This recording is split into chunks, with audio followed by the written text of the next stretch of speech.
Good morning, YouTube. One of the projects I'm going to knock out this weekend is some faux window grids from New Panes Creations.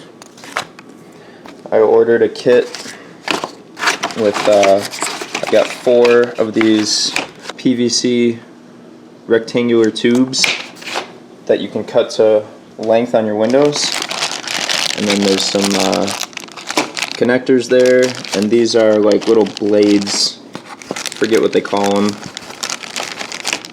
that will allow us to insert our grids into our window frame. I'm going to do those 2 windows right there and those 2 windows right there with grids. This is something I've wanted to do for a while. We've got such a big window up here that I think it would just look better if we were to division it out differently. I thought about doing grids on this window, but I feel like it would just be too much. So for now, we're gonna grid out the side windows and see how that looks. I came through and I cleaned these windows already, at least on the inside. Don't mind my daughter's art display here on the window. So my next steps are going to be to measure the window panes and figure out what lengths I need to cut the grids to.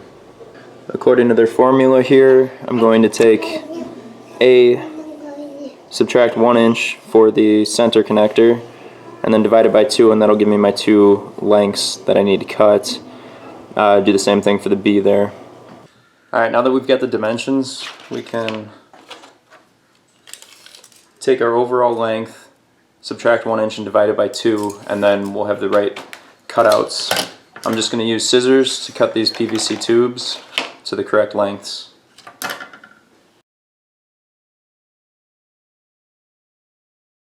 Alright, now that we've got the correct lengths for this section, I can use my 4 square center connector, and they just slide in place like that. Voila. Now I'll cut the vertical members. Alright, I've got all 4 panes together now.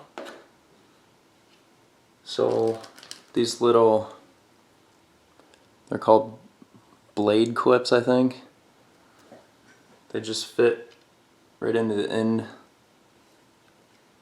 of each PVC tube, and they slide right under the gasket in the edge of your window to hold everything in place. And this way, if you want to clean the window, you're able to remove the whole pane, the whole grid system, and then just snap them back in place when you're done. Alright, I've got one installed here. The blade clips didn't fit under the gasket as well as that I was hoping they would. But it works. Looks good. It'll do. Alright, they're up. Is it perfect? Absolutely not. Does it look good? From a distance. But for $36, ultimately that's all I was hoping for. From the road, nobody could tell that these are faux window grids, except for all of you that now know the truth. So last winter was the first winter that I tapped our maple trees on the property and harvested sap to make maple syrup. It takes 40 gallons of sap boiled down to make 1 gallon of syrup. So there's a lot of boiling and evaporating involved in the process. I did all of that boiling down inside of our house on our stovetop. So there was just condensation everywhere in our house. And I don't want to do that again. So I was able to get my hands on a metal barrel, and I'm going to turn this into a maple syrup evaporator.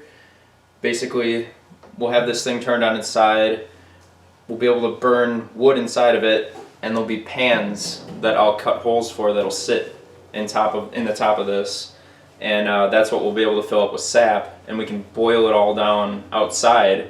And then once we've got that concentrated sugar water, basically the maple syrup, we'll be able to take it inside and finish it off in there in a more controlled environment. So what I'm going to do My dad had some leftover brake fluid. I am going to coat the outside of this barrel in brake fluid, let it sit for like half a day, maybe a day, come back, and I should be able to just peel this paint right off with a paint scraper. It should lift it right off the metal, in theory.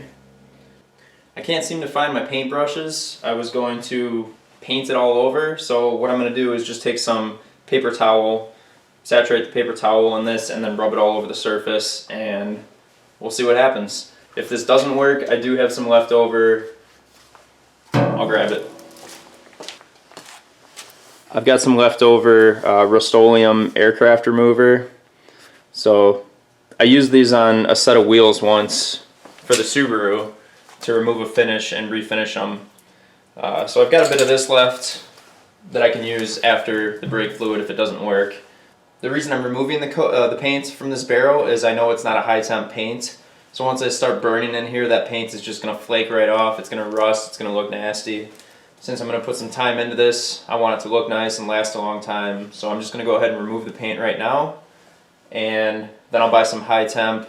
It's like a grill paint that you can put on grills. It's a high temp paint. I'll paint this whole thing black, make it look really nice. So yeah, let's get to it. Let's start covering this thing in brake fluid.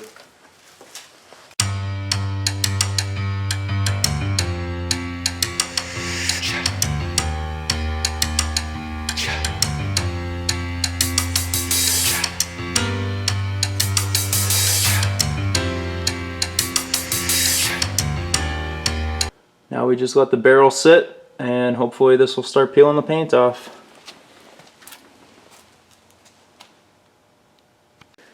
Alright, it's been a handful of hours since I put the brake fluid on, and it is not really doing anything to the paint. So I'm going to spray some of this stuff on there and let it sit overnight and see if that does anything.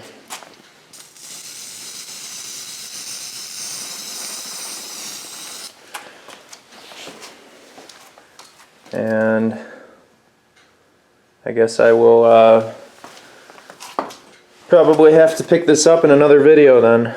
So stay tuned to see what happens.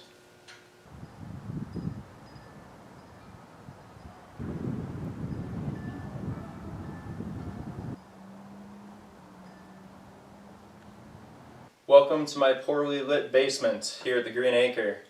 A week or two ago I posted a photo asking if anybody had any ideas what was in these boxes. Two people guessed it right, Gina and Jake. These are in fact our beehives. So we've currently got 2 hives out there, but they are my friend Scott Hemkins' hives. I had him out here this past summer so I could kind of watch and learn how he does things and get a feel for if it's something that I wanted to do. It is something I want to do, thus I have 2 of my own beehives now. Good job guessing, Gina and Jake. I'll hook you guys up with some Green Acre honey. Let's go ahead and rip these boxes open, see what we got. More boxes. Looks like Christmas came a little early for me.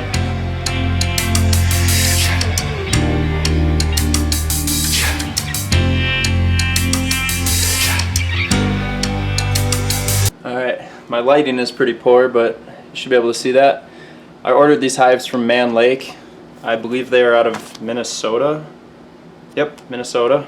Alright, inside of all these boxes I've got 2 brood boxes and 3 honey supers times 2 because I've got 2 hives. So there'll be 2 bottom boxes, bigger boxes that are for the brood. That's where the queen will lay all the eggs and birth new bees. And then on top of those we'll have a queen excluder. Queen excluder on top of the brood boxes, which all the other bees will fit through these gaps, but the queen is too big to fit. Her abdomen is too big. So the queen can't fit through the extruder to get up into the honey supers, which means only the workers are allowed in there, which means that's where all the honey is stored, and we don't have to worry about any brood, any eggs being laid inside of our honey. The kit also came with a suit with a veil and gloves. When working with Scott, we haven't worn a suit or anything. I was stung 3 times this past year, which actually were the first times I'd ever been stung in my life. But I figured if I'm going to be out there doing work on my own, popping hives open, inspecting things and stuff, it would be nice to have a suit.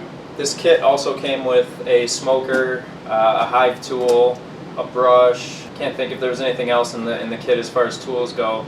But I also picked up 2 top feeders, which are the same size boxes as the supers that sit right on top of the hive, and they've got 2 channels in them, 2 tubs that you can put sugar water in to help feed the bees when the nectar flow is slow.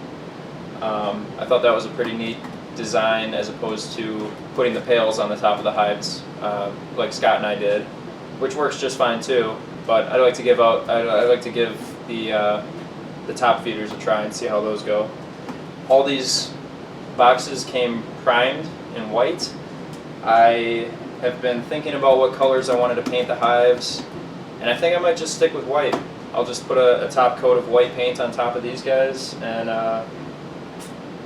I've got some other cool plans in my mind that I'm going to film later on down the road with what I want to do to these hives before I set them up next spring. I got to work with Scott yet, but we had discussed possibly getting some splits from some existing colonies that he's got, so I can get a queen with some worker bees to drop into each one of these hives from Scott.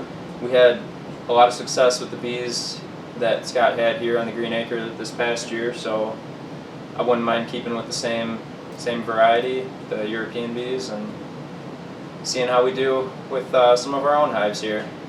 I'm pretty excited to have our own hives that we'll be able to collect our own honey from now. Scott's going to keep his hives out here still, so we'll have 4 hives out back now.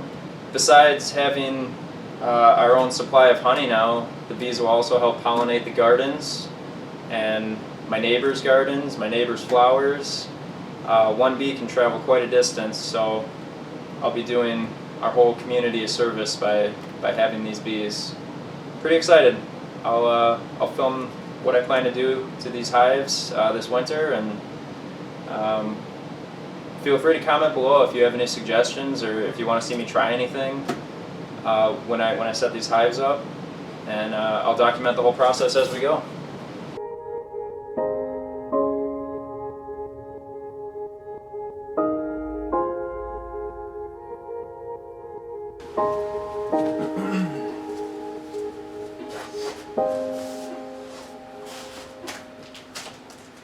Testing, testing, hello, hello.